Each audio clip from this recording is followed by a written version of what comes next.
سے یہ سوال ہے کہ یہ سنا ہے کہ نظر دو طرح کی ہوتی ہے، اچھی بھی اور بری بھی، تو جس طرح نظر بد لگ جائے تو انسان بیمار ہو جاتا ہے، کیا اسی طرح اچھی نظر لگنے پر بھی انسان کو کچھ نقصان ہوتا ہے؟ اور کیا کوئی ایسا طریقہ بھی ہے کہ جس کے ذریعے ہمیں معلوم ہو سکے کہ ہمیں کس کی نظر لگی ہے، تاکہ جس کی بری نظر لگی ہو ہم اس سے بچ سکیں؟ یہ تو بہت مشکل ہے. اگر کوئی بابا جی بتا دے تو الگ بات ہے کہ تمہاری جو خالہ آئی تھی نا اس کی نظر لگ گئی تو خالہ سے ہنگامہ شروع ہو گیا. تو اس سے تو پتہ چلنا تو بہت مشکل ہے. نظر لگنا حق ہے، حدیث پاک میں ہے. یہ تو نظر تو لگتی ہے. حاسد کی نظر جو نا، حسد خور جو ہوتا ہے حاسد، اس کی نظر یہ سب سے خطرناک ہوتی ہے. اللہ پاک اس سے محفوظ رکھے. اور بعض اوقات نظر لگتے لگتے پرانی ہو جاتی ہے نا جب، تو یہ پھر وہ آسیب کی طرح بتاتے ہیں کہ ہو جاتی ہے. آسیب کی طرح کا پھر اس کا علاج کیا جائے.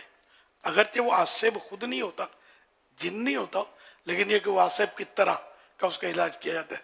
کوئی بھی چیز پرانی، جیسے زخم ہے، کوئی پھوڑا ہے، گلٹی ہے، یہ بہت پرانی ہو جائے نا تو پھر ناسور بن جاتا ہے. زخم بعض اوقات پرانا ہو کر ناسور ہوئی کینسر. تو اس طرح کی چیزوں کو جلدی جلدی کھرچ کے، گلٹیاں ہوتی ہیں تو ڈاکٹر یا تو دواؤں سے اس کو گلاتے ہیں یا پھر نکال دیتے ہیں. تو زیادہ رہنے نہیں دیتے. جو دیانتدار ڈاکٹر ہوگا تو اس کو نکالے گا، اس کو ہٹاؤ، ورنہ یہ خدا نہ گلتی رہے گی، سڑتی رہے گی اندر، تو یہ نقصان کرے گی اور کینسر تک پہنچا سکتی ہے. اچھا، اس میں دو طرح کی گلٹیاں ہوتی ہیں. ایک تو کھال میں ہوتی ہے. بتاتے کھال میں جو گلٹی ہے وہ خطرناک نہیں ہوتی، گوشت کے اندر جو ہوتی ہے نا وہ خطرناک ہوتی ہے. اللہ پاک ہماری سب کی حفاظت فرمائے. اچھا، ایک تو یہ بری نظر تو واقعی بری نظر ہے. اس کے لیے حصار پڑھتے رہیں. جو چند بار بتایا ہم نے کس طرح پڑھنا ہے، وہ شجر قادریہ میں بھی لکھا ہوا ہے. حدیث پاک کا اشار ہے تو وہ بھی مفید ہے.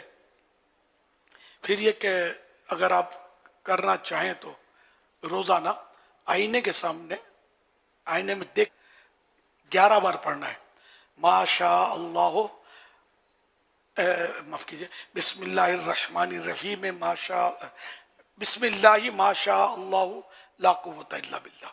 بسم اللہ ما شاء اللہ لا قوت الا باللہ. یہ آئینے میں دیکھ کر 11 بار پڑھنا ہے. 1 منٹ بھی نہیں لگے گا. پڑھ لیں گے نا تو انشاءاللہ نظر ہوگی تو اتر جائے گی. اگر نظر ہوگی تو انشاءاللہ اتر جائے گی، اور اللہ کرے گا تو نظر لگنے سے حفاظت بھی رہے گی. ہم پرمیننٹ پڑھنا ہے یہ انشاءاللہ. تو یہ فائدے والا عمل ہے، کوئی زیادہ مشکل نہیں ہے. اس میں یہ ہوتا ہے کہ روزانہ 1 بار کرنا ہے. اب روزانہ 1 بار کرنا تو پھر آدمی بھول جائے گا. تو اس سے جو بھی ہوتے ہیں خود اپنے طور پر بندہ ٹائم فکس کر لے کہ روزانہ، مثال کے طور پہ میں فجر کے بعد پڑھوں گا، تو آپ فجر کے بعد پڑھیں گے تو فجر کے بعد آپ کو آٹومیٹک یاد آ جائے گا کہ یہ پڑھنا ہے. تو آئینہ جیب میں بھی رکھا جا سکتا ہے، دیکھ کے پڑھ لیا اس میں. موبائل کا میں سوچا، میں نے موبائل کو آئینہ بولتے نہیں ہے عرف میں. اللہ بہتر جانے، بہرحال نہ اتنا واضح اس میں جتنا آئینے میں واضح نظر آتا ہے. تو اس طرح کے کئی گلاس بھی ہوتے ہیں، چمکدار گیٹ دروازے ہوتے ہیں، ان میں بھی نظر تو آتا ہے، کھڑکی کے دروازے. لیکن مجھے یہ میں اپنے اٹکل سے کیسے کہوں کہ یہ آئینے کے قائم مقام نہیں ہوتا.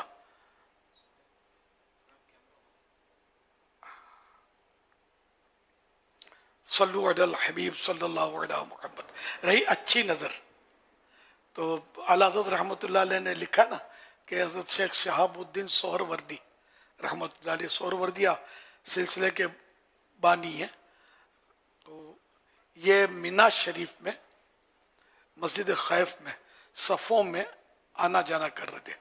دورہ فرما رہے تھے، آنا جانا کر رہے تھے. تو کسی نے پوچھا ہو کہ حضور کیا کر رہی ہیں؟ فرمایا کسی اللہ والے کی نظر ڈلوا رہا ہوں. کہ حضرت عیسیٰ علیہ السلام کے بارے میں بھی اس طرح حضرت نے یاد پڑتا ہے، وہ لکھا ہے کہ آپ جو دورے فرماتے تھے تو فرماتے کہ میرا ایک مطلب، یہ ایک مقصد یہ بھی ہوتا ہے کہ کسی اچھے کی مجھے نظر لگ جائے، نیک آدمی کی. یہ عاجزی ہے.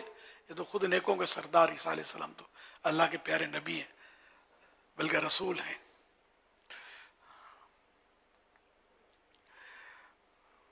تو اچھے کی نظر اچھی، برے کی نظر بری.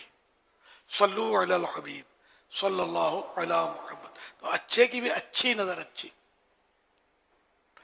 اب پتہ نہیں اچھے کی بری نظر بھی لگتی ہے نہیں لگتی پتہ نہیں ہے، پڑھا نہیں اس کے بارے میں، لیکن عام طور پہ یہ کہ نظر بد لگتی ہے، لیکن حاسد کی نظر یہ زیادہ خطرناک ہوتی ہے. حاسد کی حضور یہ کیسے معلوم ہوگا کہ نظر لگی ہے؟ اس کی پہچان کیسے ہوگی؟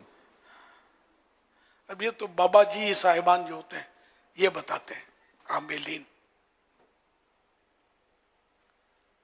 بعض اوقات ایسا ہوتا ہے کہ سارے ٹیسٹ بھی کلیئر آتے ہیں لیکن بس وہ دوا بھی فائدہ نہیں کرتی، سمجھ نہیں آتی کیا ہو گیا ہے، اور ایسا مجھے فیل ہوتا ہے.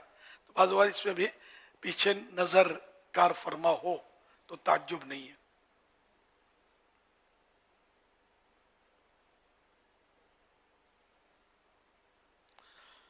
ایک شخص نے کہا کہ میں نے بڑے بڑوں کو دیکھا، کسی میں کچھ نہیں ہے. دوسرے نے کہا کہ مگر کسی نے تجھے نہ دیکھا. اگر کوئی نظر والا تجھے دیکھ لیتا تو تیرا یہ حال نہ ہوتا. یہ مفتی احمد یار خان صاحب نے لکھا ہے رحمۃ اللہ علیہ. کہ صاحب نظر کی نظر لگ جائے نا تو کام بن جاتا ہے. تو جو بس کرتے تنقید ہے سب ڈکوسلے ہیں. تو کسی میں کچھ ہے یا نہیں ہے، تجھ میں تو واقعی کچھ نہیں ہے. جو آئینے میں اپنی شکل نظر آتی ہے نا، بزرگ جو ہوتے ہیں وہ آئینہ ہے، تو تم کو اپنی شکل نظر آئی تو تم یہ سمجھے کہ یہ ہے اصلی تو ہے کہ تجھ میں کچھ نہیں ہے. تو تجھے کسی کی نظر لگ جائے اللہ والے کی تو پھر تیرا یہ حال نہ رہے گا. صلو علی الحبیب صلی اللہ علی محمد. نور